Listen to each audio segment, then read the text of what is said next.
짐 다 쌌어요. 나가세요. 며느리 김지연의 목소리는 차갑고 단호했습니다. 저는 믿을 수가 없었습니다. 오늘은 제 62번째 생일이었습니다. 아침부터 미역국을 끓이고 남편이 좋아하는 갈비찜을 준비했습니다. 그런데 지금 제 앞에는 현관문 밖에 아무렇게나 던져진 검은 비닐봉지 3개가 있었습니다. 지연아. 말이 제대로 나오지 않았습니다. 손이 떨렸습니다. 며느리가 팔짱을 끼고 말했습니다. 어머니, 아니 윤혜숙 씨. 더 이상 이 집에 필요 없어요. 알잖아요. 할머님 돌아가신 지 벌써 2달이나 됐어요. 무슨 소리야, 여기가 우리 집인데. 그때 안쪽에서 남편 강민호가 나왔습니다. 35년을 함께 산 남편이었습니다. 하지만 그의 눈빛은 낯설었습니다. 차갑고 귀찮다는 표정이었습니다. 혜숙 씨. 남편이 저를 혜숙 씨라고 불렀습니다. 결혼한 지 35년 만에 처음이었습니다. 이제 우리 각자 살아요. 당신도 이제 나이 들었고 우리한테 해줄 것도 없잖아요. 심장이 철렁 내려앉았습니다. 당신 지금 무슨 소리를 하는 거예요? 목소리가 떨렸습니다. 며느리가 비웃듯 말했습니다. 아직도 모르세요? 할머님 재산은 다 우리가 받을 거예요. 할머님이 돌아가셨으니 어머니는 이제 필요 없다고요. 머리가 하얘졌습니다.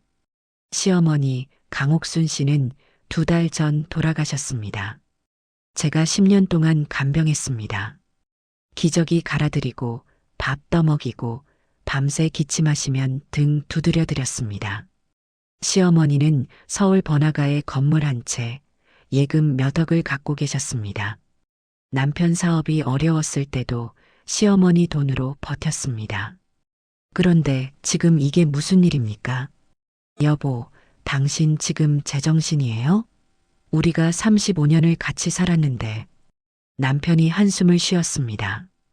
혜숙 씨, 이제 그만해요. 당신도 알잖아요. 우린 이미 끝났어요. 뭐가 끝나? 소리를 질렀습니다. 하지만 남편은 돌아섰습니다.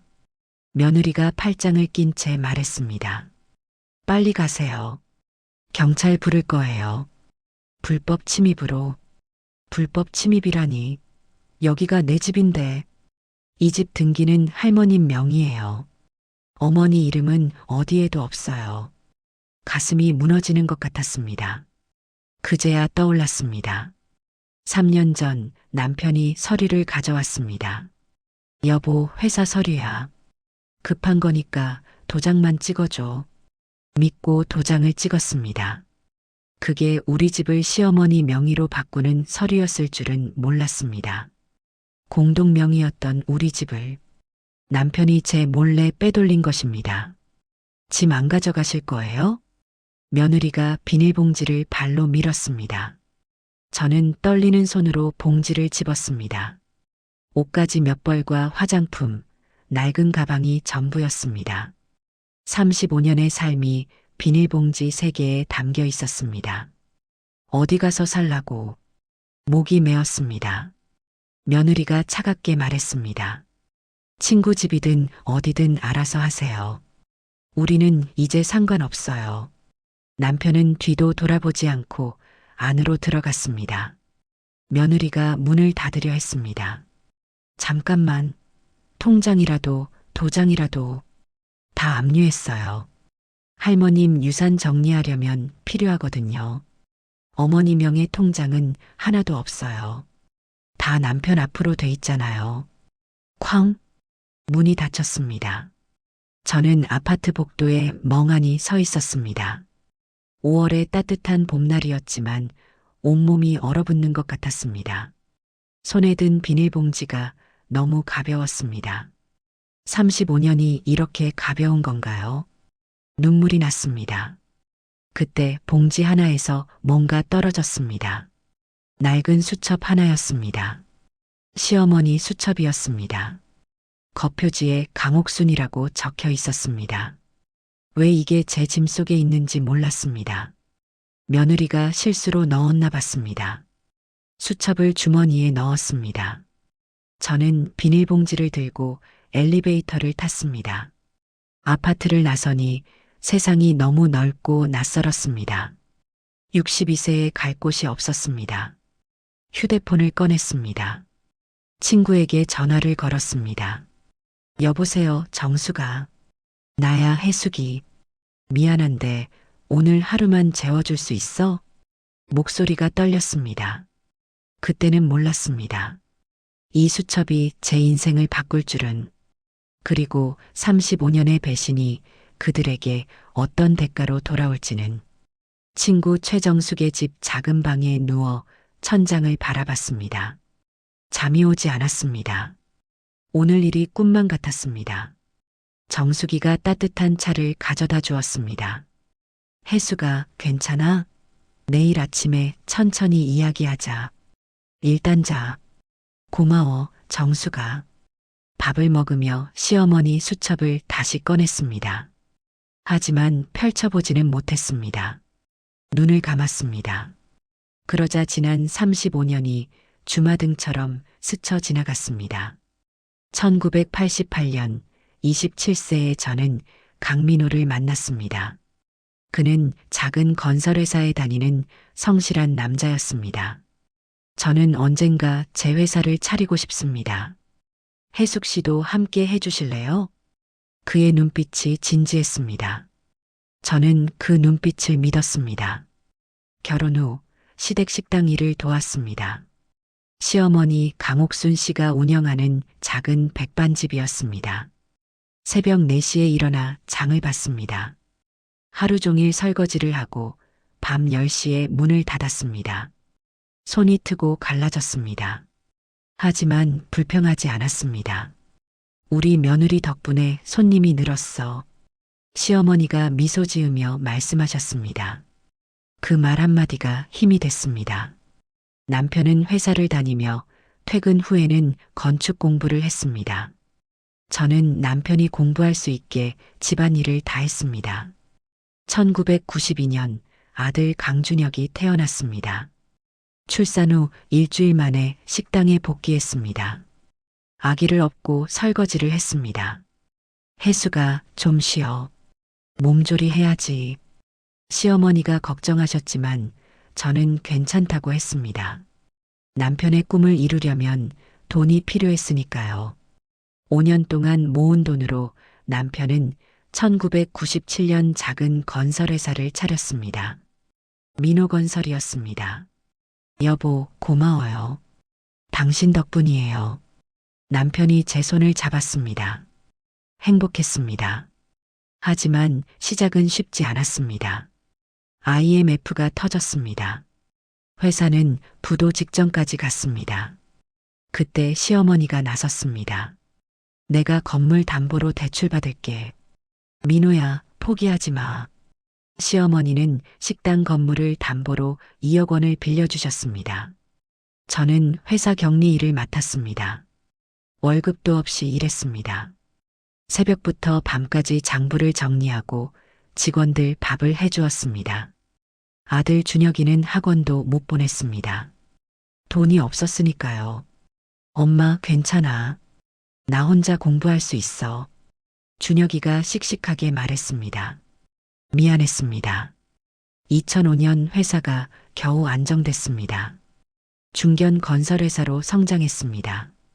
직원도 10명이 넘었습니다. 남편은 대표가 됐고 저는 회사를 그만두고 집에서 살림만 했습니다. 이제 쉬어도 돼. 고생 많았어. 남편이 말했습니다. 저는 고개를 끄덕였습니다. 시어머니도 식당 문을 닫으셨습니다. 나이가 드셨고 건물 임대료만으로도 충분했습니다. 혜수가, 고생 많았어. 내가 아니었으면 우리 식당 못 지켰을 거야.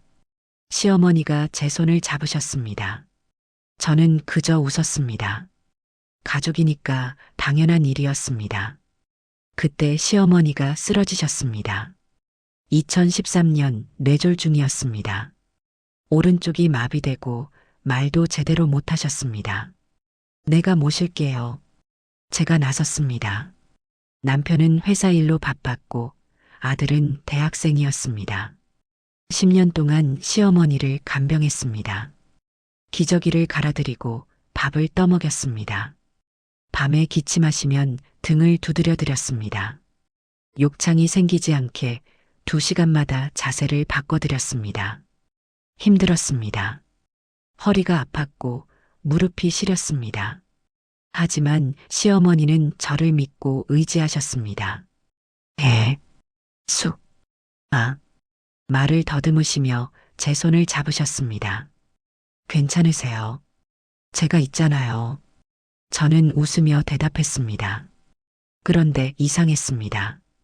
2021년 2년 전부터 시어머니가 변호사를 자주 만나셨습니다.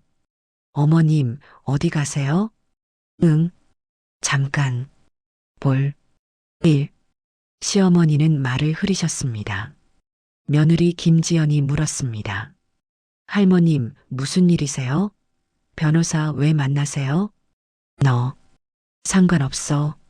시어머니가 손을 저으셨습니다. 지연이가 짜증을 냈습니다. 할머님, 저도 가족인데 왜 숨기세요? 그날 이후로 지연이의 태도가 달라졌습니다. 시어머니를 대하는 태도가 차갑고 무례해졌습니다. 할머님, 밥 드세요. 빨리요. 밥그릇을 툭 내려놓았습니다. 시어머니가 놀라 떨리는 손으로 숟가락을 드셨습니다. 저는 지연이를 나무랐습니다. 지연아, 할머님께 왜 그래? 어머니는 상관하지 마세요. 제가 알아서 할게요. 지연이는 퉁명스럽게 대답하고 나가버렸습니다. 이상했습니다. 예전에 지연이는 공손하고 착했는데 남편도 바빴습니다. 야근이 잦아졌고 주말에도 골프를 나갔습니다. 여보, 요즘 너무 바쁜 거 아니에요? 회사 일이 많아. 이해해줘. 남편은 짜증을 냈습니다. 아들 준혁이도 결혼 후 따로 살았습니다. 한 달에 한 번 정도 들렀습니다. 엄마, 미안해. 회사 일이 바빠서. 준혁이는 미안해 하면서도 빨리 나갔습니다. 저는 혼자였습니다.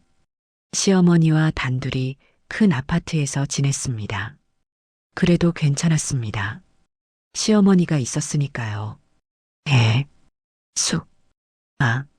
시어머니가 제 손을 꼭 잡으셨습니다. 넌 너무 무슨 뜻인지 몰랐습니다. 어머님, 무슨 말씀이세요?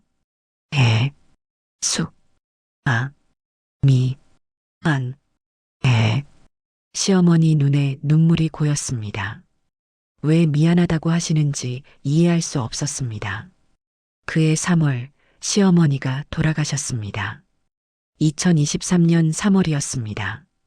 평화롭게 잠드셨습니다. 저는 시어머니 손을 잡고 있었습니다. 어머님, 편히 가세요.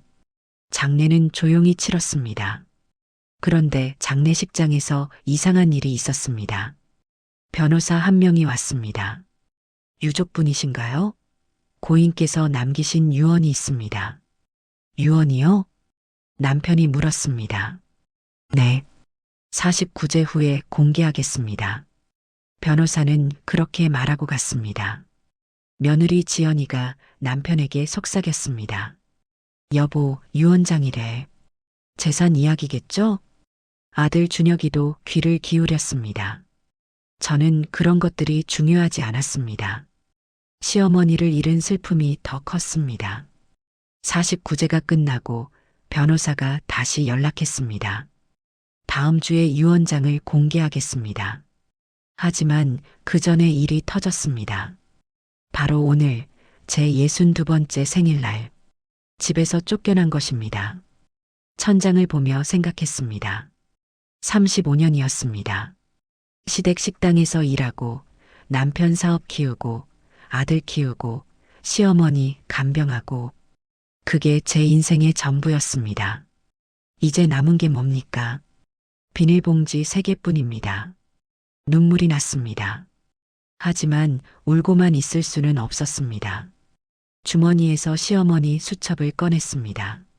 낡고 오래된 수첩이었습니다. 첫 장을 펼쳤습니다. 해숙이에게 시어머니의 떨리는 글씨였습니다. 그 순간 심장이 두근거렸습니다. 아침이 밝았습니다. 정숙이가 아침밥을 차려줬습니다. 혜수가 일단 밥부터 먹어. 기운 내야지. 고마워, 정수가. 밥을 먹으며 시어머니 수첩을 다시 꺼냈습니다. 혜숙이에게 너는 착한 아이야. 너무 착해서 걱정이다. 민호와 지연이가 변했어. 내가 다 알고 있어. 내 재산을 노리고 있어. 특히 지연이가 심해. 나는 모든 걸 준비했어. 변호사 김태수, 이 사람을 찾아가. 내가 행복했으면 좋겠어. 시어머니의 글씨가 떨렸습니다. 쓰기 힘드셨을 텐데. 정숙이가 물었습니다. 그게 뭐야? 시어머니가 남기신 수첩이야. 변호사 전화번호가 적혀 있어. 그럼 전화해봐. 뭔가 있을지도 몰라. 저는 고개를 끄덕이고 휴대폰을 꺼냈습니다. 하지만 먼저 생각해야 할 것이 있었습니다. 어떻게 이 지경까지 왔을까? 2021년으로 거슬러 올라갑니다. 시어머니가 변호사를 만나기 시작한 때였습니다. 그때부터 집안 분위기가 이상해졌습니다. 며느리 김지연이 유독 시어머니 방을 기웃거렸습니다. 할머님, 통장이 어디 있어요? 제가 관리해 드릴게요. 시어머니가 고개를 저으셨습니다. 필, 어, 할머님, 이러시면 안 돼요. 저도 이 집 며느린데요. 지연이의 목소리가 날카로웠습니다. 저는 부엌에서 그 대화를 들었습니다. 뭔가 이상했지만 넘어갔습니다. 며칠 후 지연이가 시어머니 방을 뒤지는 걸 봤습니다. 지연아, 뭐 하는 거야? 아, 어머니. 깜짝이야. 할머님, 약 찾는 거예요. 거짓말이었습니다. 지연이 손에는 서랍장 열쇠가 있었습니다. 할머님, 서랍은 왜 뒤져? 그냥. 혹시 중요한 서류가 있나 해서요. 지연이는 어색하게 웃으며 나갔습니다. 그날 밤 시어머니가 제 손을 잡으셨습니다. 네, 어머님.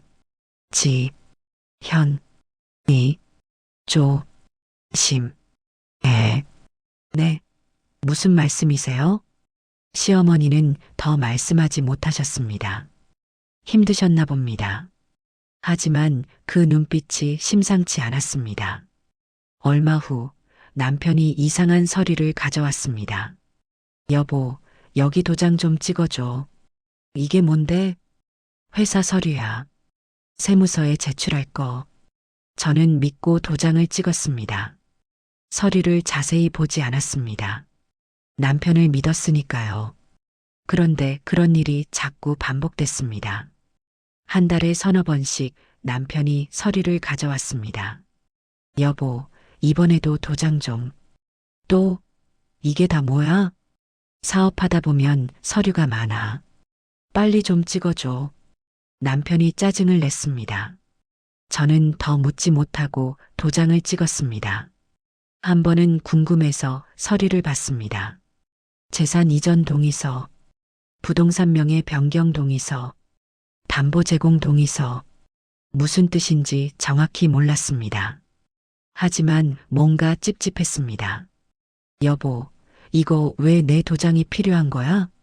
부부는 공동 명의잖아. 형식적인 거야. 남편은 대수롭지 않게 말했습니다. 믿고 싶었습니다. 35년을 함께 산 남편이었으니까요. 아들 준혁이도 달라졌습니다.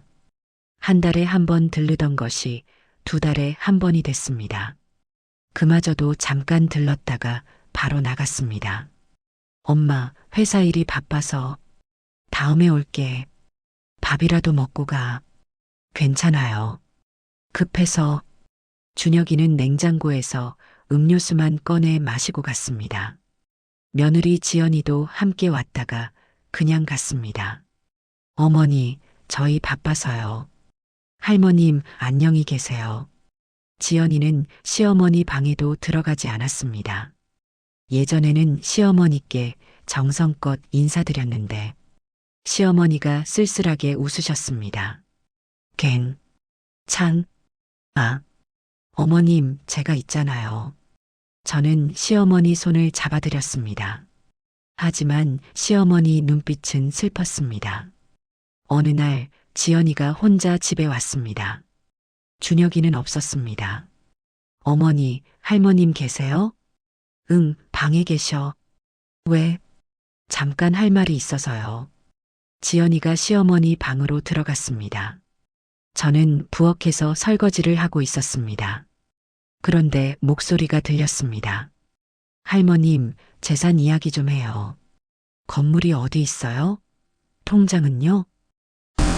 할머님, 저도 이 집 며느리예요. 알 권리 있잖아요. 지연이의 목소리가 높아졌습니다. 저는 깜짝 놀라 방으로 달려갔습니다. 지연아, 지금 뭐 하는 거야? 어머니는 상관하지 마세요. 저는 제 권리를 찾는 거예요. 권리가 뭐야? 할머님이 편찮으신데. 할머님도 언젠가 돌아가실 거잖아요. 미리 정리해야죠. 말문이 막혔습니다. 시어머니는 침대에 누워 눈물을 흘리고 계셨습니다. 지연아, 당장 나가. 네네, 알았어요. 어차피 곧 다 우리 거예요. 지연이는 비웃으며 나갔습니다.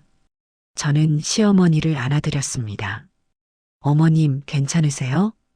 시어머니가 떨리는 손으로 제 손을 잡으셨습니다.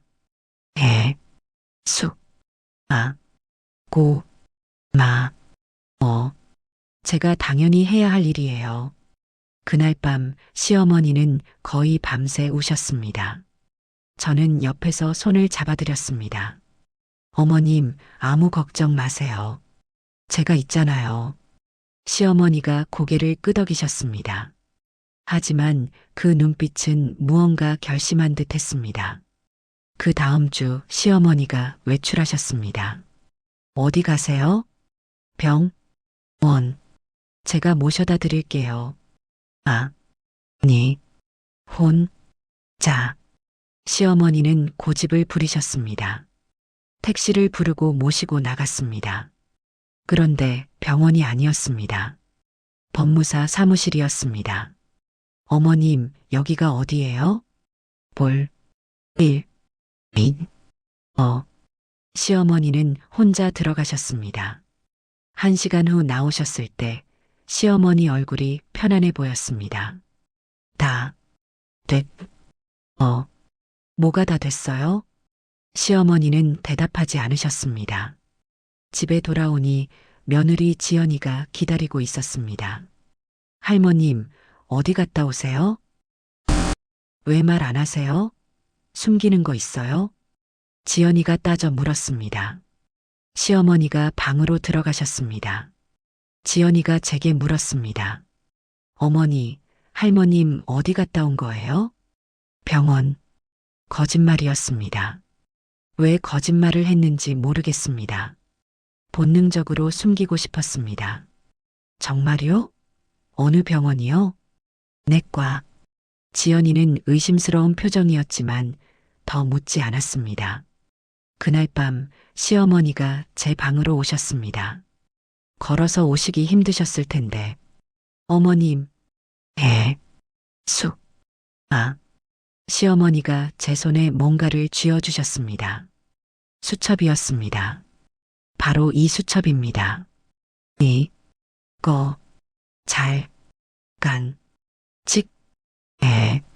이게 뭐예요?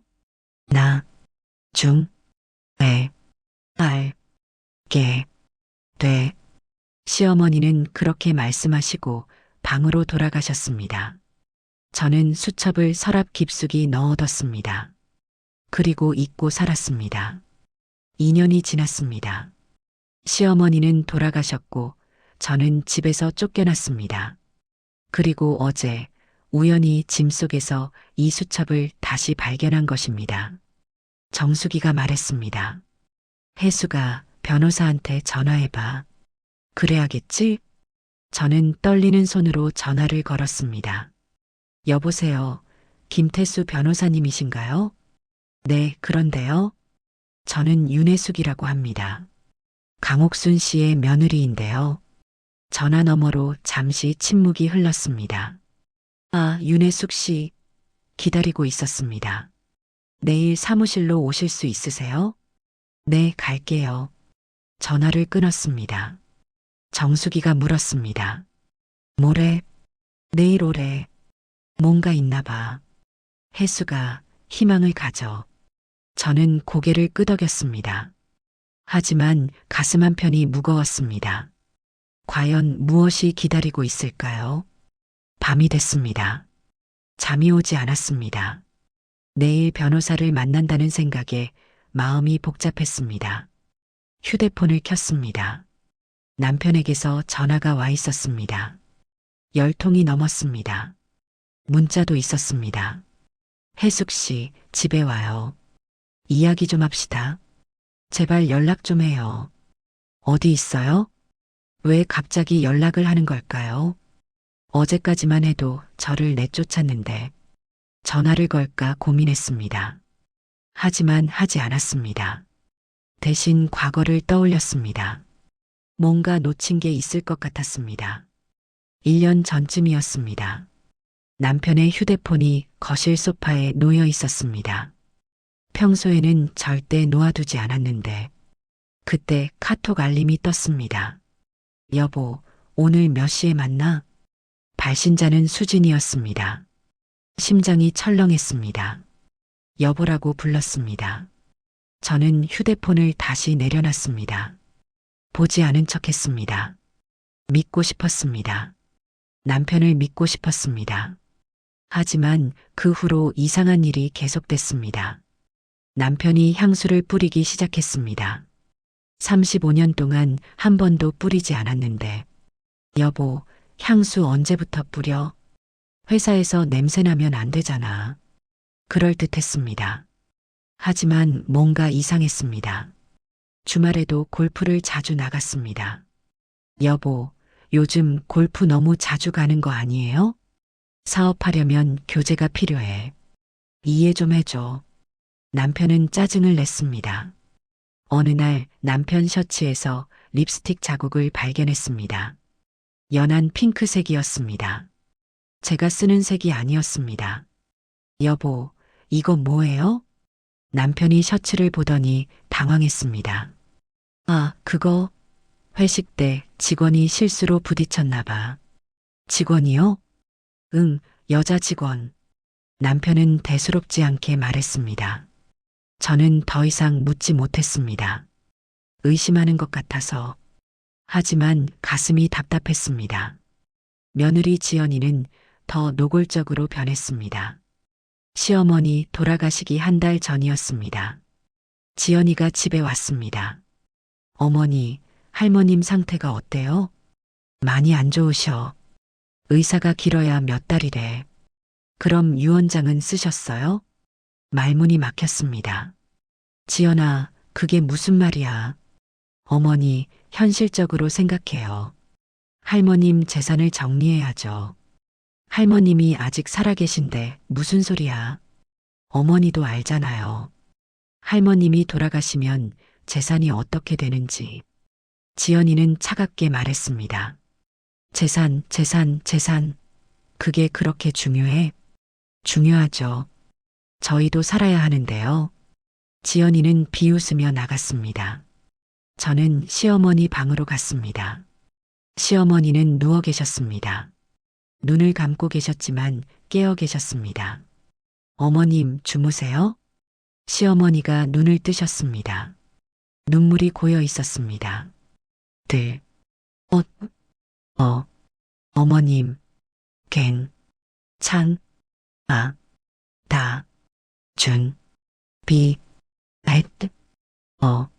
무슨 준비요? 시어머니는 대답하지 않으셨습니다. 그저 제 손을 꼭 잡으셨습니다. 시어머니가 돌아가신 후 장례식장에서였습니다. 지연이가 남편 준혁이에게 속삭이는 걸 들었습니다. 여보, 유언장 빨리 확인해야 해. 전부 우리 거야. 엄마가 들으면 어떡해. 엄마는 상관없어. 어차피 할머님 재산은 우리 거야. 준혁이도 동의하는 것 같았습니다. 제 아들이었습니다. 제가 키운 아들이. 가슴이 미어졌습니다. 그리고 어제 집에서 쫓겨났습니다. 모든 것이 계획된 일이었습니다. 시어머니가 돌아가시고 49제가 끝나고 유언장 공개 직전 저를 내쫓은 것입니다. 왜일까요? 혹시 유언장에 제 이름이 있을까봐? 아니면 제가 방해될까봐? 아니면 그냥 이제 필요 없으니까? 머리가 복잡했습니다. 다음 날 아침 저는 김태수 변호사 사무실로 갔습니다. 강남의 작은 빌딩이었습니다. 윤혜숙 씨시죠? 안으로 들어오세요. 변호사는 50대 중반의 차분한 인상이었습니다. 앉으세요. 차 드릴까요? 아니요, 괜찮습니다. 제 목소리가 떨렸습니다. 변호사가 서류를 꺼냈습니다. 고 강옥순 씨께서 2년 전에 유언장을 작성하셨습니다. 유언장이요? 네. 그리고 49제 후에 공개하라고 하셨죠. 그런데 왜 저를? 고인께서 당부하셨습니다. 윤혜숙 씨를 꼭 먼저 만나라고요. 변호사가 봉투를 건넸습니다. 이건 고인이 당신에게 남긴 편지입니다. 손이 떨렸습니다. 봉투를 열었습니다. 혜수가 이 편지를 읽고 있다면 나는 이미 떠났겠구나. 미안해. 그리고 고마워. 10년 동안 나를 돌봐줘서. 너는 진짜 며느리야. 아니, 딸이나 다름없어. 그런데 민호와 지연이는 달라. 그들은 내 재산만 노렸어. 특히 지연이. 그 아이는 무서워. 나는 다 들었어. 내가 죽기를 기다린다는 말. 재산을 빨리 정리하자는 말. 그래서 결심했어. 내 모든 재산은 너 윤혜숙에게 줄 거야. 건물, 예금 전부. 너는 자격이 있어. 민호에게는 미안하지만 그는 이미 충분히 받았어. 회사 차릴 때도 어려울 때도 내가 도왔잖아. 이제는 내 차례야. 김태수 변호사가 다 처리해 줄 거야. 혜수가 행복하게 살아. 너는 행복할 자격이 있어. 사랑한다. 내 딸아. 어머니 강옥순. 편지를 읽는데 눈물이 났습니다. 변호사가 조용히 말했습니다. 고인께서 남긴 재산은 약 12억 원입니다. 12억이요? 네. 서울 건물 시세 10억, 예금 2억입니다. 모두 윤혜숙 씨 명의로 이전됩니다. 믿을 수가 없었습니다. 그럼 남편은요? 아들은요? 유언장에는 강민호 씨와 강준혁 씨의 이름이 없습니다. 그럼 법적으로 유류분 청구를 할 수 있습니다. 하지만 고인께서 그것도 대비하셨습니다. 변호사가 다른 서류를 꺼냈습니다. 이건 고인이 작성한 일기입니다. 며느리 김지연 씨의 학대 내용이 상세히 기록돼 있습니다. 학대요? 네. 욕설, 방치, 재산 강탈 시도 등 증거로 충분합니다. 그럼 유류분 청구를 해도 이길 확률이 낮습니다. 학대 가해자의 가족이니까요. 머리가 어지러웠습니다. 시어머니가 모든 것을 준비하셨습니다. 저를 위해서. 변호사님, 그런데. 네. 남편과 며느리가 이미 저를 집에서 쫓아냈어요. 알고 있습니다. 예상했던 일입니다. 예상요? 고인께서 말씀하셨어요. 당신이 돌아가시면 그들이 윤혜숙 씨를 내쫓을 거라고요. 그래서 준비했습니다. 모든 법적 절차를요. 변호사가 미소 지었습니다. 윤혜숙 씨, 이제 반격할 시간입니다. 변호사 사무실을 나왔습니다. 머리가 복잡했습니다. 12억. 시어머니가 남긴 재산이 모두 제 것입니다. 믿기지 않았습니다. 정숙이에게 전화했습니다. 정숙아, 나 지금 가도 돼? 당연하지. 어떻게 됐어? 가서 이야기할게. 정숙이 집으로 돌아가는 길에 남편에게서 전화가 왔습니다. 받지 않았습니다. 문자가 또 왔습니다. 혜숙 씨, 우리 만나서 이야기해요. 제발요. 왜 갑자기 이러는 걸까요? 뭔가 느낌이 이상했습니다. 정숙이 집에 도착했습니다. 혜숙아, 어떻게 됐어? 모든 것을 이야기했습니다. 유언장, 재산, 시어머니 편지. 정숙이가 눈을 크게 떴습니다. 대박이다. 혜수가 잘 됐다. 응. 그런데 믿기지가 않아. 당연한 거야. 넌 10년 동안 시어머니 모셨잖아. 당연히 받을 자격이 있어. 그런데 남편이 계속 전화해. 받지 마. 저 인간들 유언장 내용 알면 난리 날 거야. 정숙이 말이 맞았습니다. 그날 밤 남편에게서 전화가 20통 넘게 왔습니다. 받지 않았습니다. 대신 남편이 무슨 생각을 하는지 알고 싶었습니다. 잠이 오지 않아 뒤척이다가 문득 생각났습니다. 남편 휴대폰 비밀번호. 저는 알고 있었습니다. 결혼기념일이었으니까요.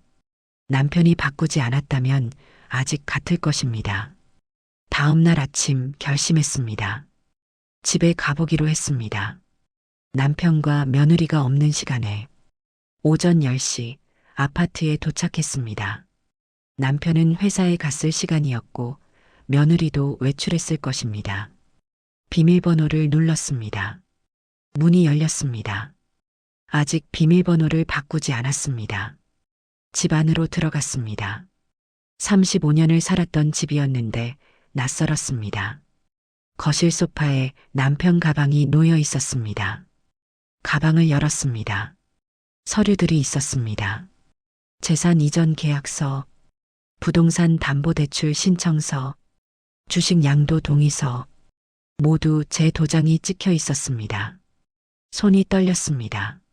남편이 제 모르게 재산을 빼돌리려 했던 것입니다. 서류를 자세히 봤습니다. 시어머니 건물을 담보로 10억 원 대출, 남편 회사 명의로, 만약 시어머니 재산을 상속받으면 즉시 처분한다는 내용도 있었습니다. 계획이었습니다. 시어머니 재산을 받자마자 팔아서 회사에 쓰려던 것입니다. 그리고 저는 쫓아내고 가슴이 무너졌습니다. 35년이 이렇게 계획된 배신이었다니. 더 찾아봤습니다. 남편 책상 서랍을 열었습니다. 휴대폰이 하나 더 있었습니다. 듀얼폰이었습니다. 비밀번호를 눌렀습니다. 결혼기념일. 열렸습니다.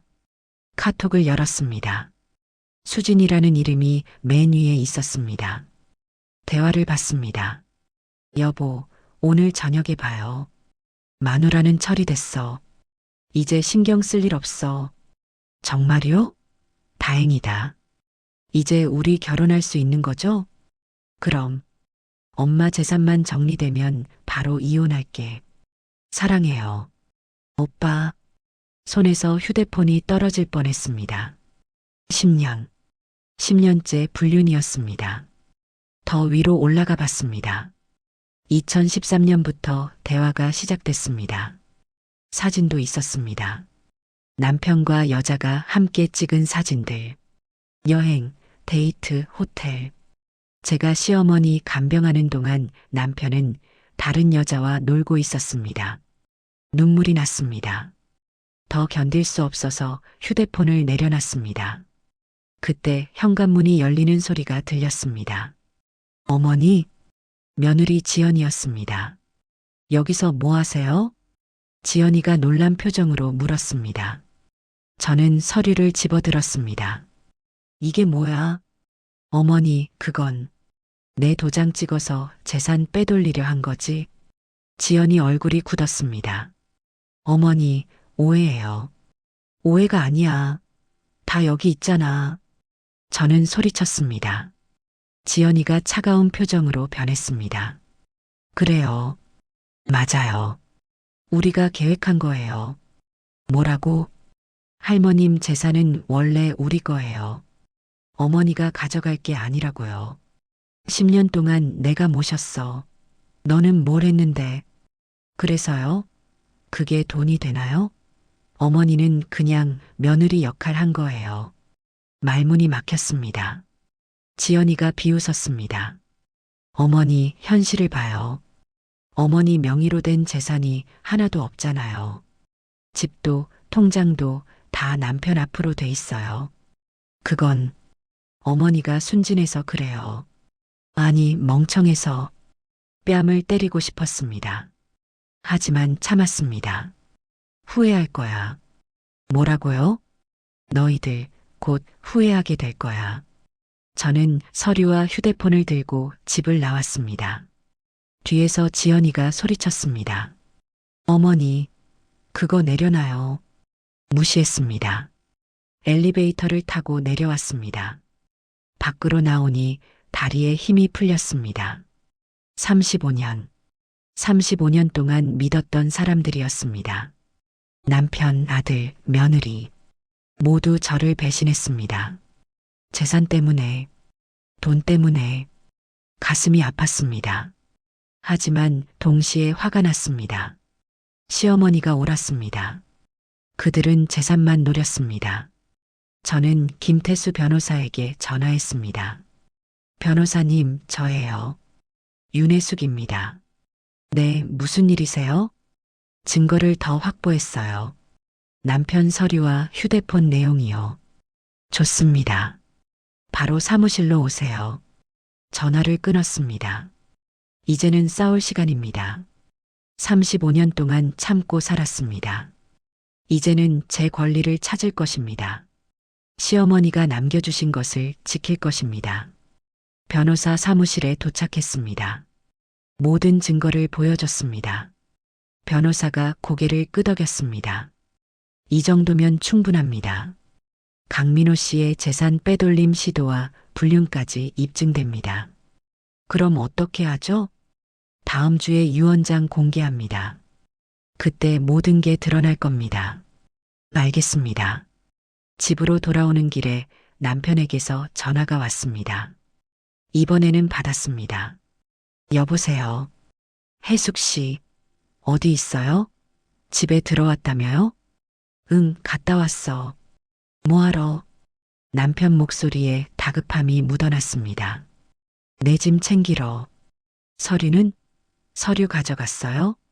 무슨 서류? 가방에 있던 서류. 아, 그거 가져갔지. 당장 돌려줘요. 싫어. 혜숙 씨. 남편이 소리쳤습니다. 다음 주에 봐요. 유언장 공개할 때 전화를 끊었습니다. 손이 떨렸지만 시원했습니다. 35년 만에 처음으로 남편에게 맞섰습니다. 이제 시작입니다. 유언장 공개일이 다가왔습니다. 일주일이 지났습니다. 그동안 남편과 며느리에게서 수없이 전화가 왔습니다. 받지 않았습니다. 변호사와 모든 것을 준비했습니다. 윤혜숙 씨, 각오하세요. 쉽지 않을 겁니다. 알아요. 가족들이 강하게 반발할 겁니다. 괜찮아요. 준비됐어요. 하지만 사실 떨렸습니다. 35년을 함께 산 사람들과 맞서야 한다니. 유언장 공개일 아침이 밝았습니다. 변호사 사무실 회의실에서 만나기로 했습니다. 오전 10시. 저는 30분 일찍 도착했습니다. 변호사가 차를 내왔습니다. 긴장하시죠? 네, 많이요. 괜찮습니다. 법은 윤혜숙 씨 편입니다. 10시가 됐습니다. 회의실 문이 열렸습니다. 남편 강민호가 들어왔습니다. 뒤이어 아들 준혁이와 며느리 지연이가 들어왔습니다. 남편이 저를 보더니 인상을 찌푸렸습니다. 여기서 뭐 하는 거요? 저도 가족인데 당연히 있어야죠. 당신은 이미 집에서 나갔잖아요. 그건 당신들이 쫓아낸 거잖아요. 침묵이 흘렀습니다. 며느리 지연이가 변호사에게 물었습니다. 변호사님, 빨리 시작하시죠. 시간 없어요. 알겠습니다. 변호사가 유언장을 꺼냈습니다. 고 강옥순 씨의 유언장을 공개하겠습니다. 남편이 앞으로 몸을 기울였습니다. 지연이도 눈을 빛냈습니다. 변호사가 유언장을 읽기 시작했습니다. 나 강옥수는 정신이 온전한 상태에서 이 유언장을 작성한다. 내 모든 재산은 며느리 윤혜숙에게 상속한다. 서울시 강남구 소재 건물 일체, 은행 예금 전액, 기타 동산 일체, 총액 약 12억 원. 침묵이 흘렀습니다. 남편이 벌떡 일어났습니다. 뭐라고요? 고인께서 며느리 윤혜숙 씨에게 모든 재산을 상속한다고 명시하셨습니다. 말도 안 돼. 나는 아들인데. 유언장에는 강민호 씨의 이름이 없습니다. 남편 얼굴이 새하얗게 변했습니다. 며느리 지연이 소리쳤습니다. 이건 무효예요. 할머님이 정신이 온전하지 않았어요. 증거가 있습니다. 유언장 작성 당시 정신과 소견서도 첨부돼 있습니다. 변호사가 서류를 보여줬습니다.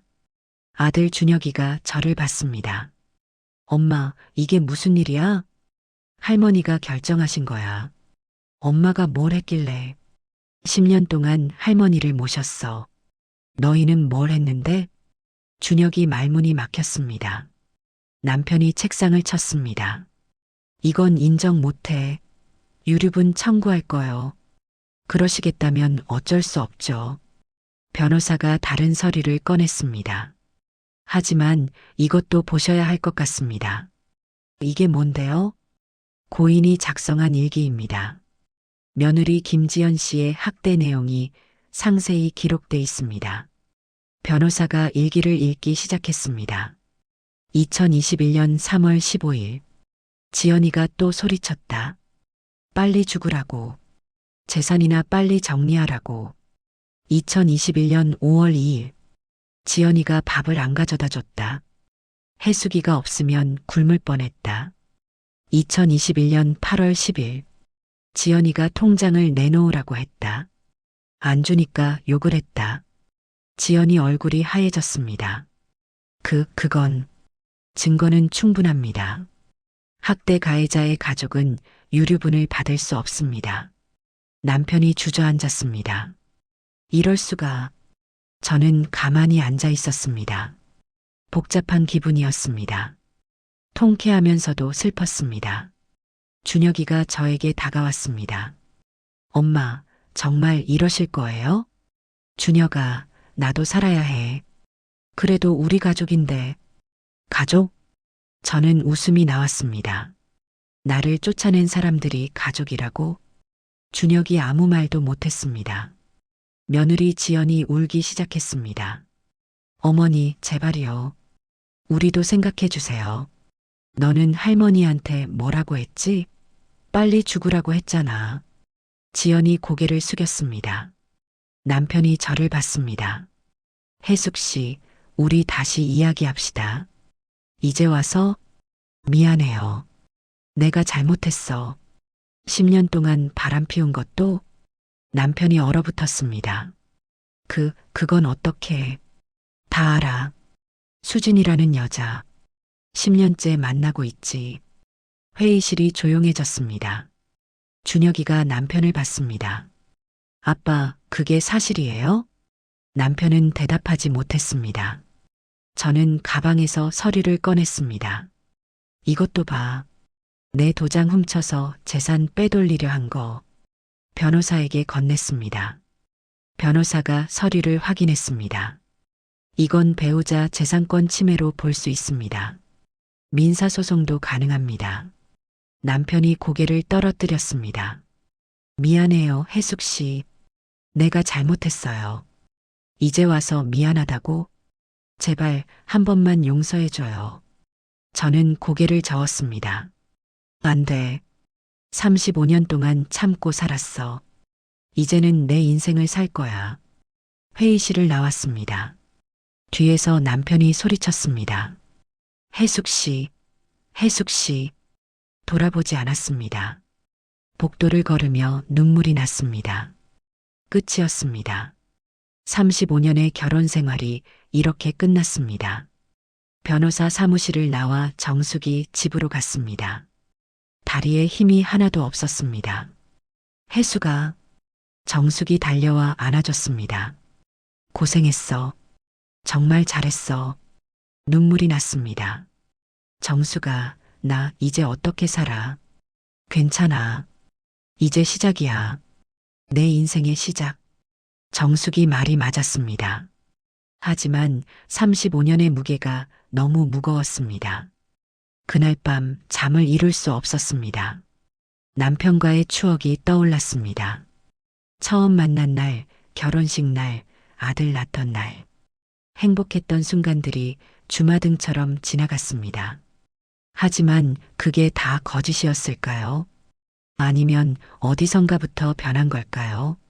알 수 없었습니다. 새벽 3시 휴대폰이 울렸습니다. 아들 준혁이었습니다. 엄마, 왜? 미안해요. 엄마, 나 정말 몰랐어요. 아빠가 그렇게 했을 줄. 넌 알면서도 방관했잖아. 엄마, 지연이가 할머니한테 그렇게 하는데 왜 말리지 않았어? 준혁이 아무 말도 못했습니다. 엄마, 용서해 주세요. 지금은 힘들어. 나중에 이야기하자. 전화를 끊었습니다. 눈물이 났습니다. 제 아들이었습니다. 제가 키운 아들이. 하지만 그 아들도 저를 버렸습니다. 다음 날 변호사에게서 전화가 왔습니다. 윤혜숙 씨, 재산 이전 절차를 시작하겠습니다. 네.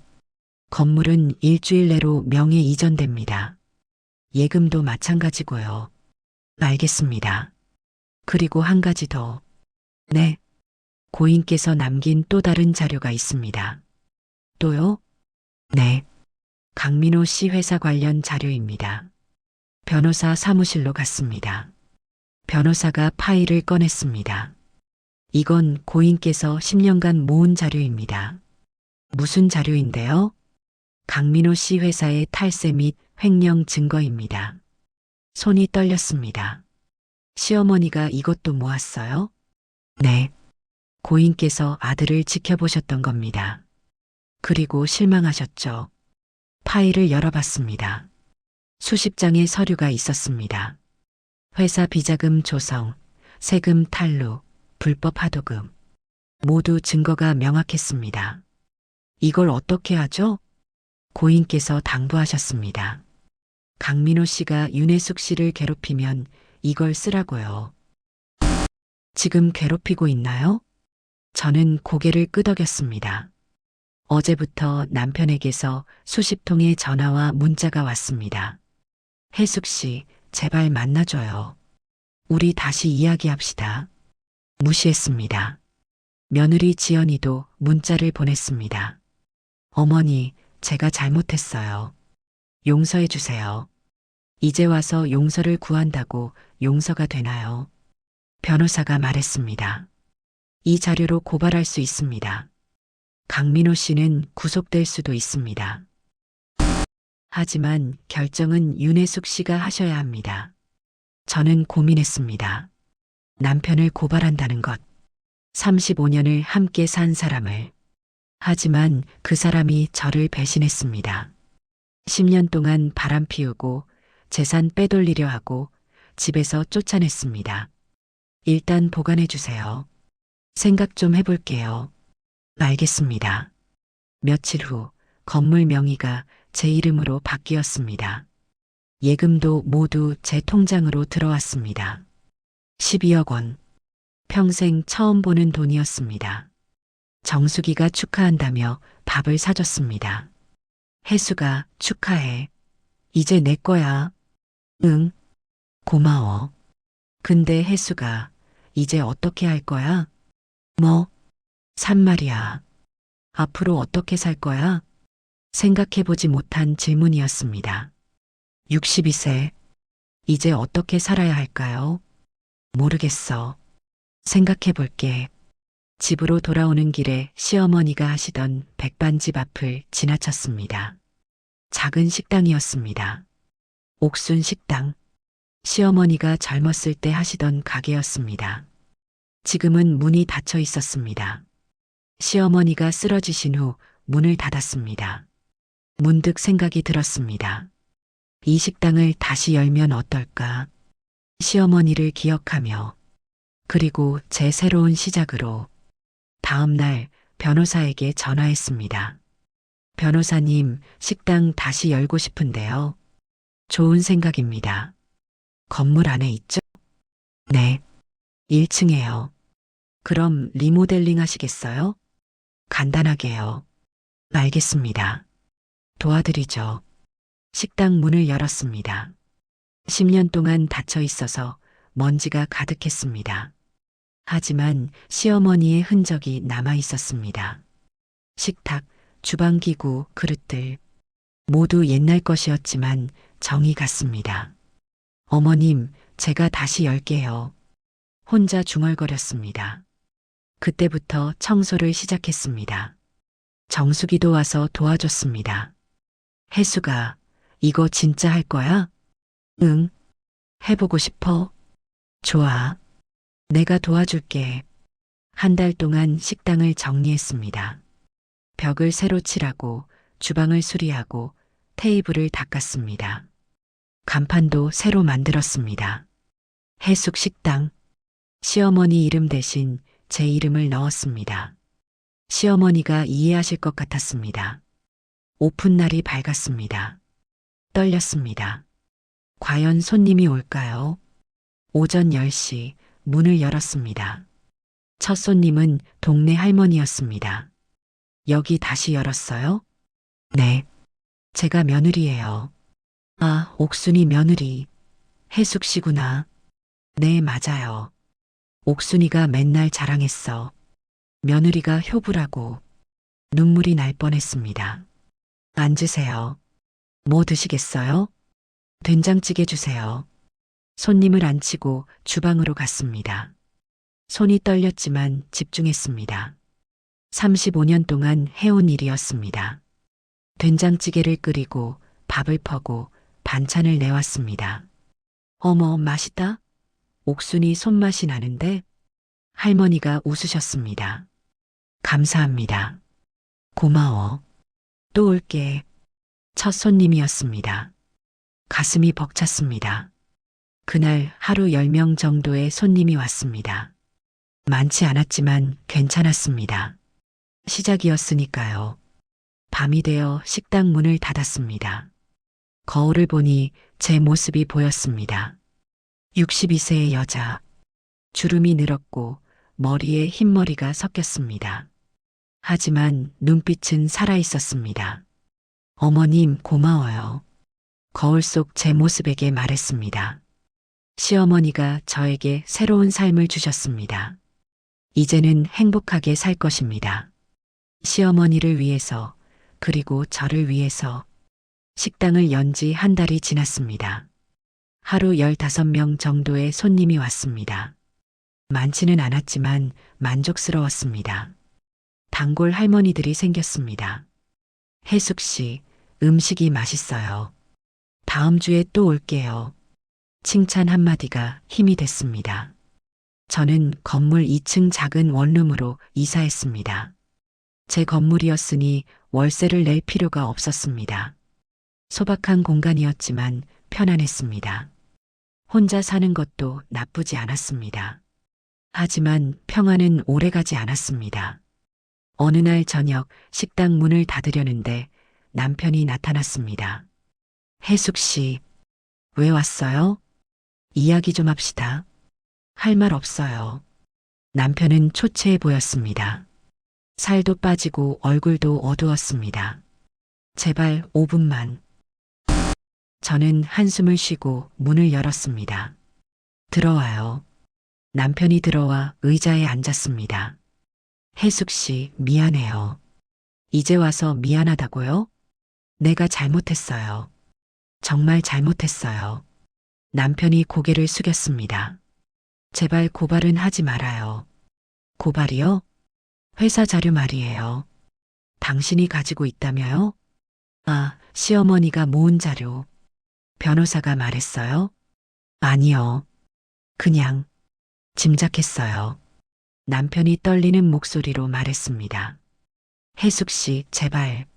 나 구속되면 회사가 망해요. 직원들도 다 길거리에 나앉고요. 그건 당신 책임이잖아요. 알아요. 내가 잘못했어요. 그러니까 제발. 남편이 무릎을 꿇었습니다. 놀랐습니다. 35년 동안 한 번도 본 적 없는 모습이었습니다. 일어나요. 제발 혜숙 씨, 한 번만 용서해줘요. 일어나라고요. 소리를 질렀습니다. 남편이 천천히 일어났습니다. 돌아가세요. 혜숙 씨, 더 이상 할 말 없어요. 남편이 문을 열고 나갔습니다. 혼자 남았습니다. 복잡한 마음이었습니다.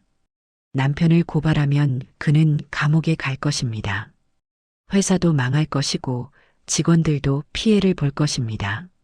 하지만 그가 저에게 한 짓은 용서받을 수 없었습니다. 다음 날 변호사에게 전화했습니다. 변호사님, 남편 고발하려고요. 결심하셨습니까? 네. 더 이상 참을 수 없어요. 알겠습니다. 준비하겠습니다. 전화를 끊고 한숨을 쉬었습니다. 이제 정말 끝입니다. 35년의 결혼이 완전히 끝나는 것입니다. 일주일 후 변호사가 자료를 국세청과 검찰에 제출했습니다. 며칠 안 돼 남편 회사에 세무조사가 들어갔습니다. 뉴스에도 났습니다. 중견 건설사 대표 탈세 및 횡령 혐의. 남편 사진이 신문에 실렸습니다. 며느리 지연에게서 전화가 왔습니다. 어머니, 이게 무슨 짓이에요? 내일이야. 아버님이 구속될 수도 있어요. 그건 자업자득이지. 어머니, 너희가 나한테 한 짓은 생각 안 해? 지연이 말문이 막혔습니다. 이제 연락하지 마. 우리는 남남이야. 전화를 끊었습니다. 손이 떨렸지만 후회하지 않았습니다. 옳은 일을 한 것입니다. 그날 저녁 아들 준혁이가 식당으로 찾아왔습니다. 초췌한 모습이었습니다. 엄마, 왜 왔어? 아빠 일 때문에. 나는 상관없어. 엄마, 제발. 아빠가 구속되면 우리 가족이 다 망해요. 넌 이제 나랑 가족이 아니야. 엄마. 준혁이 눈물을 흘렸습니다. 엄마, 나 정말 잘못했어요. 용서해 주세요. 늦었어. 엄마, 돌아가. 다시는 오지 마. 준혁이 고개를 떨어뜨리고 나갔습니다. 혼자 남아 눈물을 흘렸습니다. 아들이었습니다. 제 아들이. 하지만 그 아들도 저를 버렸습니다. 이제는 정말 혼자입니다. 며칠 후 변호사에게서 전화가 왔습니다. 윤혜숙 씨, 좋은 소식입니다. 네. 강민호 씨가 이혼에 합의했습니다. 정말요? 네. 조건 없이 이혼하겠답니다. 그리고 유류분 청구도 포기했습니다. 드디어 끝났습니다. 35년의 결혼이 완전히 끝났습니다. 이혼 서류 언제 처리되나요? 다음 주 법원에서 확정됩니다. 알겠습니다. 전화를 끊었습니다. 복잡한 기분이었습니다. 해방감과 동시에 허무함이 밀려왔습니다. 일주일 후 이혼이 확정됐습니다. 저는 이제 완전히 자유로운 몸이었습니다. 윤혜숙, 62세 여자, 혼자, 하지만 괜찮았습니다. 12억 원의 재산이 있었고, 식당도 있었고, 건강했습니다. 무엇보다 자유로웠습니다. 시어머니가 마지막 수첩 페이지에 적으신 말이 떠올랐습니다. 혜수가 행복하게 살아. 너는 행복할 자격이 있어. 네, 어머님. 행복하게 살게요. 혼자 중얼거렸습니다. 이제는 정말 새로운 시작입니다. 이혼 후 한 달이 지났습니다. 제 삶은 평화로웠습니다. 식당은 단골 손님들로 채워졌고 2층 원룸은 아늑했습니다. 혼자 사는 것이 외롭지 않았습니다. 오히려 자유로웠습니다. 하지만 저를 배신한 사람들에게는 다른 일들이 벌어지고 있었습니다. 먼저 남편 강민호. 세무조사 결과가 나왔습니다. 탈세액만 8억 원이었습니다. 검찰이 구속영장을 청구했습니다. 뉴스에서 남편이 법원에 들어가는 모습을 봤습니다. 고개를 숙인 채 기자들 플래시를 피하고 있었습니다. 며칠 후 구속이 확정됐습니다. 회사 주주들이 들고 일어났습니다. 대표 해임하라. 손해배상 청구한다. 회사는 임시 주주총회를 열었습니다. 남편은 대표직에서 쫓겨났습니다. 35년 동안 키운 회사에서 하루아침에 쫓겨난 것입니다. 회사는 새 대표를 선임했고 남편과의 모든 관계를 끊었습니다. 남편이 갖고 있던 주식도 강제로 매각당했습니다. 파산이었습니다. 아파트도 차도 예금도 모두 압류됐습니다. 남편에게 남은 것은 빚뿐이었습니다. 그리고 불륜녀 박수진. 남편이 구속되자 그녀에게서 연락이 왔다고 합니다. 제가 아는 동네 아주머니가 전해준 이야기였습니다. 민호 씨, 미안해요. 나는 이제 연락 못해요. 수진아, 제발. 저도 살아야 해요. 돈 없는 남자는. 미안해요. 전화가 끊어졌습니다.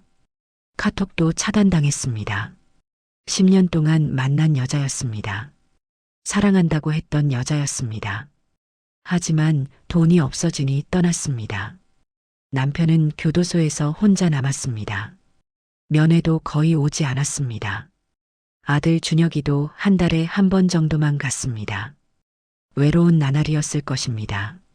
인과응보였습니다. 며느리 김지연의 삶은 더 비참하게 무너졌습니다. 시아버지가 구속되고 회사가 무너지자 준혁이의 수입이 끊겼습니다. 준혁이는 회사에서 잘렸습니다. 아버지 범죄의 여파였습니다. 당신 아버지 때문에 회사가 욕먹어요. 그만두세요. 준혁이는 일자리를 잃었습니다. 지연이는 준혁이를 원망했습니다. 당신 아버지 때문에 우리가 이 꼴 났잖아. 미안해. 미안하다고 끝나? 앞으로 어떻게 살아? 싸움이 잦아졌습니다. 지연이는 견딜 수 없었습니다. 결국 이혼을 요구했습니다. 이혼해요. 나는 이렇게 못 살아. 여보, 제발. 싫어요. 당신 가족 때문에 내 인생이 망쳤어요. 이혼 서류가 날아왔습니다. 준혁이는 서명할 수밖에 없었습니다. 지연이는 혼자 친정으로 갔습니다. 하지만 지연이의 고통은 거기서 끝나지 않았습니다. 친정 부모님도 차갑게 대했습니다. 지연아, 너 때문에 우리 집안 망신이야. 엄마, 내가 뭘. 할머니 학대했다고 소문났어. 동네 사람들이 다 알아. 시어머니가 남긴 일기가 소문으로 퍼진 것입니다. 동네 사람들이 수군거렸습니다. 저 여자 시할머니 학대했대. 돈 때문에 그랬대. 무서운 여자야. 지연이는 동네를 나다닐 수 없었습니다. 결국 다른 동네로 이사했습니다. 하지만 거기서도 소문이 퍼졌습니다. 인터넷 커뮤니티에 이야기가 올라온 것입니다. 시할머니 학대한 며느리, 결국 이혼. 익명의 글이었지만 내용이 구체적이었습니다. 댓글들이 달렸습니다. 저런 인간이 어떻게 결혼했을까? 인과응보다. 자업자득. 지연이는 재취업도 할 수 없었습니다. 면접 볼 때마다 떨어졌습니다. 죄송합니다. 다른 분으로 결정했습니다. 검색하면 나오는 기사와 커뮤니티 글 때문이었습니다. 생활비가 떨어졌습니다. 친정에서도 쫓겨났습니다. 지연아, 너 때문에 우리가 못 살겠어. 나가. 엄마, 어디로 가요? 알아서 해. 지연이는 작은 고시원으로 이사했습니다. 편의점 야간 알바를 시작했습니다. 밤 11시부터 아침 7시까지. 한때는 중산층 주부였는데, 한때는 명품 가방을 들고 다녔는데, 이제는 밤새 편의점에서 일했습니다. 하지만 지연이는 현실을 받아들이지 못했습니다. 편의점에서 일하면서도 불평만 했습니다. 이게 내 인생이 아닌데, 나는 원래 부잣집 남자랑 재혼할 거야. 동료가 말했습니다. 지연 씨, 현실을 좀 보세요. 뭐라고요? 누가 당신 같은 사람이랑 결혼해요? 할머니 학대한 거 다 알려졌잖아요. 지연이는 아무 말도 못했습니다. 밤마다 고시원에서 혼자 울었습니다. 스마트폰으로 명품 가방을 보며 한숨 쉬었습니다. 나는 원래 이런 사람이 아닌데. 하지만 현실은 변하지 않았습니다. 편의점 알바, 고시원, 외로운 밤. 그게 지연이의 삶이었습니다. 인과응보였습니다. 아들 준혁이도 힘든 나날을 보냈습니다. 직장을 잃고 고시원에서 살았습니다. 편의점 야간 알바로 근근히 버텼습니다. 한때는 중견기업 임원이었는데, 한때는 행복한 가장이었는데, 이제는 아무것도 없었습니다. 밤마다 후회했습니다. 엄마 말을 들을 걸, 할머니를 지킬 걸, 지연이를 말릴 걸. 하지만 이미 늦었습니다. 어느 날 준혁이가 식당으로 찾아왔습니다. 초췌한 모습이었습니다. 엄마, 왜 왔어? 미안해요, 엄마. 내가 정말 잘못했어요. 엄마 말 들을 걸 그랬어요. 준혁이가 무릎을 꿇었습니다. 엄마 용서해 주세요. 제발. 저는 그 모습을 보며 복잡한 마음이 들었습니다. 제 아들이었습니다. 하지만 그 아들도 저를 버렸습니다. 일어나. 엄마. 일어나라고. 준혁이가 천천히 일어났습니다. 준혁아, 넌 대가를 치르는 거야. 내 선택의 대가를. 엄마, 나 지금 너무 힘들어요. 나도 힘들었어. 집에서 쫓겨났을 때. 미안해요. 미안하다고 다 해결되는 게 아니야. 준혁이 눈물을 흘렸습니다. 엄마, 그럼 나는 어떻게 살아요? 내 힘으로 살아. 이제는 어른이잖아. 엄마, 돌아가. 그리고 다시는 오지 마. 준혁이 고개를 떨어뜨리고 나갔습니다. 저는 한숨을 쉬었습니다. 마음이 아팠지만 이게 옳은 일이라고 생각했습니다. 몇 달 후 소식을 들었습니다. 남편이 1심에서 징역 3년을 선고받았습니다. 집행유예 없이 실형이었습니다. 회사는 파산 절차에 들어갔습니다. 직원들은 밀린 월급도 못 받고 흩어졌습니다. 남편이 35년 동안 쌓은 모든 것이 무너졌습니다. 며느리 지연이는 여전히 편의점에서 일했습니다. 나는 부잣집 남자 만날 거야. 망상 속에서 살았습니다. 하지만 아무도 그녀를 원하지 않았습니다. 준혁이는 여전히 고시원에서 살았습니다. 편의점 야간 알바를 하며 버텼습니다. 가끔 소식을 들었지만 연락하지 않았습니다. 그것이 그의 인생이었습니다. 저는 식당을 운영하며 평화로운 나날을 보냈습니다. 하루 20명 정도의 손님, 단골 할머니들과의 수다. 저녁에는 2층 원룸에서 차를 마시며 책을 읽었습니다. 소박했지만 행복했습니다. 가끔 시어머니 생각이 났습니다. 어머님 고마워요. 새로운 삶을 주셔서. 혼자 중얼거렸습니다. 시어머니가 남긴 것은 돈만이 아니었습니다. 자유와 존엄을 되찾을 기회였습니다.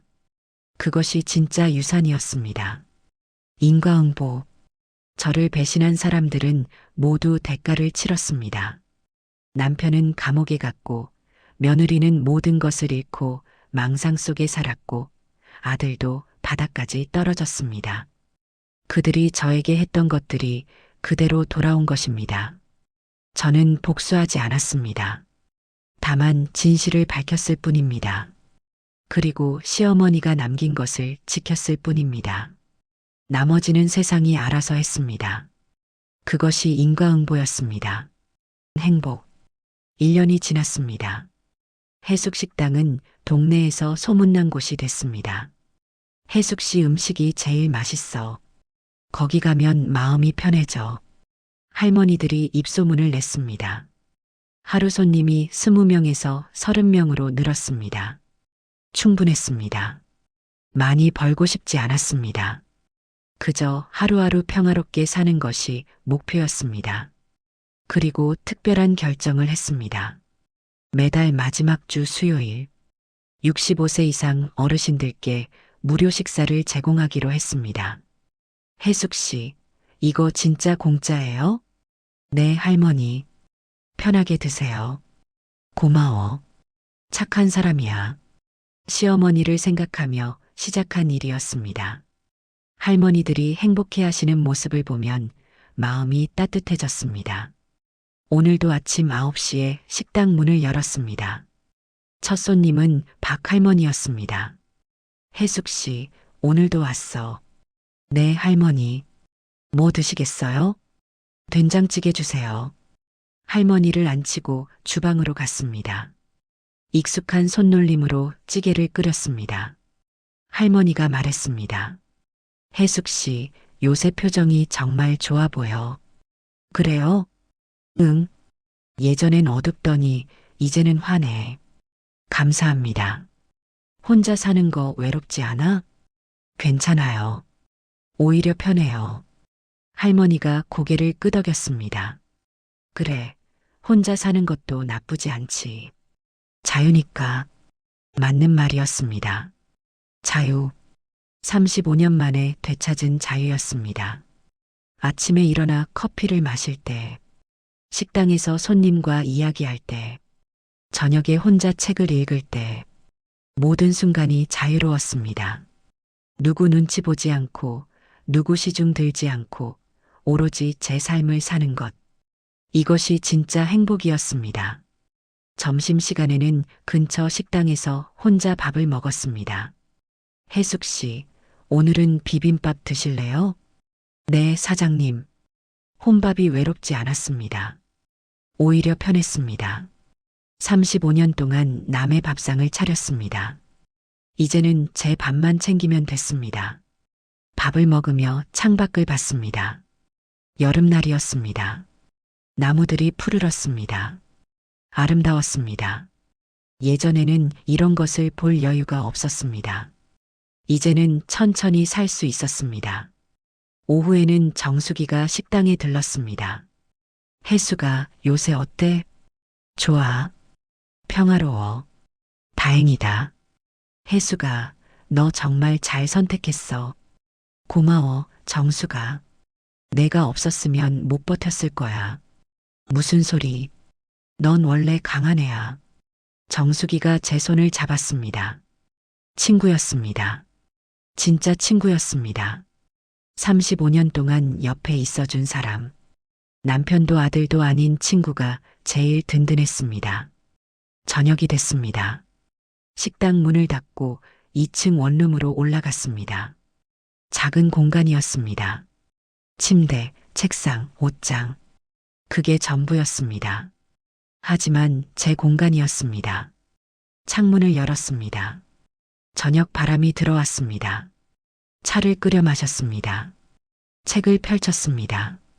평화로운 시간이었습니다. 가끔 과거가 떠올랐습니다. 남편과의 추억, 아들을 키우던 날들, 시어머니를 모시던 시간. 그 모든 것이 제 인생이었습니다. 후회하지 않았습니다. 그 시간들이 있었기에 지금의 제가 있었으니까요. 다만 배운 것이 있었습니다. 나 자신을 잃어서는 안 된다는 것. 다른 사람을 위해 희생하는 것도 중요하지만 내 삶도 중요하다는 것. 이제는 저를 위해 살고 있었습니다. 늦었지만 괜찮았습니다. 63세, 아직 늦지 않았습니다. 어느 날 아들 준혁이에게서 문자가 왔습니다. 엄마, 잘 지내시죠? 저는 잘 지내고 있어요. 편의점 알바 그만두고 작은 회사에 취직했어요. 아직 많이 부족하지만 열심히 살고 있어요. 엄마 사랑해요. 문자를 읽고 눈물이 났습니다. 답장은 하지 않았습니다. 아직은 힘들었습니다. 하지만 언젠가는 용서할 수 있을 것 같았습니다. 지금은 아니지만 언젠가는 시어머니 생각이 났습니다. 어머님 잘 지내고 계시죠? 혼자 중얼거렸습니다. 시어머니가 남긴 12억 원, 저는 의미 있게 쓰고 있었습니다. 식당 운영비, 생활비, 그리고 기부. 어려운 이웃들에게 조금씩 나눴습니다. 그리고 매달 마지막 주 수요일에 무료 식사. 시어머니가 좋아하실 것 같았습니다. 어머님, 제가 잘 쓰고 있어요. 걱정 마세요. 밤이 깊었습니다. 창문으로 달이 보였습니다. 화냈습니다. 저는 침대에 누워 천장을 봤습니다. 63세. 이제 막 시작입니다. 혼자지만 외롭지 않습니다. 작은 식당, 작은 원룸. 그게 제 세상입니다. 그리고 그것으로 충분합니다. 이 이야기를 보시는 여러분께 인생은 언제든 다시 시작할 수 있습니다.